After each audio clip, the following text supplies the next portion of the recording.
If it is true that there was a knowing effort to target specific organizations, as reported conservative organizations, that would be outrageous in the president's view, and there should be consequences.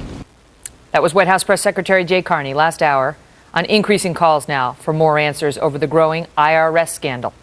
The tax agency admits targeting certain conservatives and other groups filing for tax-exempt status. It's not just conservative group, folks. If your mission statement is you want to make America a better place, you may have been targeted by the IRS in seeking your tax-exempt status. It's not conservative. It's just a principle.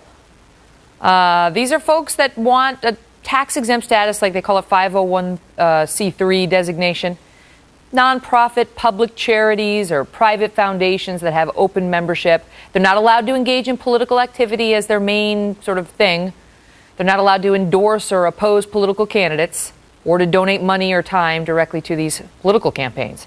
But they can lobby and support issue-based legislation as long as they let the IRS know. And both sides of the aisle do a ton of that. Okay, so there's nothing wrong with doing that. What is wrong is if the IRS was specifically targeting these groups for a whole lot of extra scrutiny just because it had an objection to what they stood for. Jay Sekulow is chief counsel for the American Center for Law and Justice, and Jay's client is Kevin Kookogey. He's the leader of a conservative group who says his group is among those targeted by the IRS when he tried to get status as an educational organization. I tip my hat to you, Jay, because you and Mark Levin have really been the motivating forces behind this whole thing, complaining on behalf of your clients like Kevin to the IRS for a long time now, before we ever had any admission, before we had any inspector general reports saying it's so, they've been doing what you said. You smelled a rat. You knew that they were up to no good. Let me start with you on it, Jay, and tell us why and how.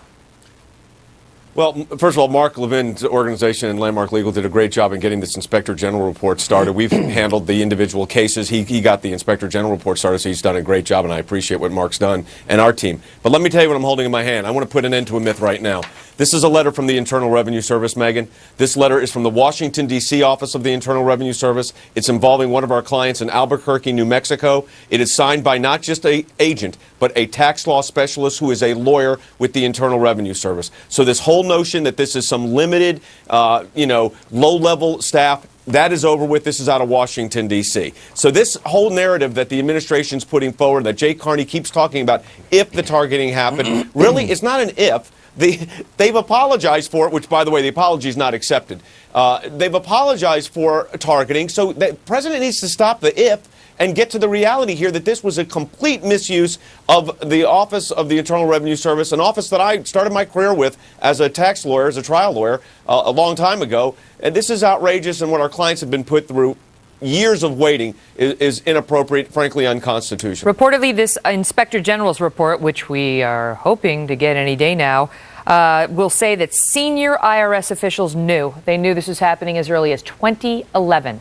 So the initial spin from the IRS was it was low-level Cincinnati employees, and nobody knew, nobody senior levels. And now we found out it's not just Cincy, it's multiple cities, and the Inspector General's report is expected to conclude senior IRS officials knew. And indeed, the reports are now that as around May of 2012, the then commissioner of the IRS found out, and that the guy who's now the acting commissioner found out back in May of 2012. So they did know for a long time, for a year. Kevin, how did you first experience this? Because when the IRS messes with you, we all have like an inclination, like, are they messing with me? But then it gets to another level where you think they're actually messing with me. Yes, thank you, Megan. The first indication I had was when I received my first letter from the IRS, which was in May of 2011. And although that was a little more vague than the later letters that we got, it was actually by December of 2011, and this dovetails of what Jay was just saying, and this is important. I finally got a hold of an agent on December 30th, 2011. The agent was out of the Cincinnati office. And I said, "What is taking so long with my application?" And his words to me were, and I quote, he said, "We have been waiting on guidance from our superiors as to your organizations and other similar organizations." And I said, and he implied, by the way, that authority was coming from beyond Cincinnati. So clearly we have a case. In fact, when that apology came out on Friday, I knew from my files this wasn't true. How did it hurt you, if at all?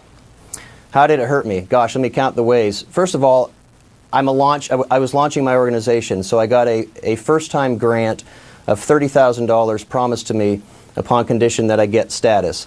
That kind of grant, although maybe not great in volume in and of itself, is a tool that you can use to raise money with other organizations. That grant was then later pulled, not because of anything that I had done, but because the granting organization decided that they couldn't wait any longer.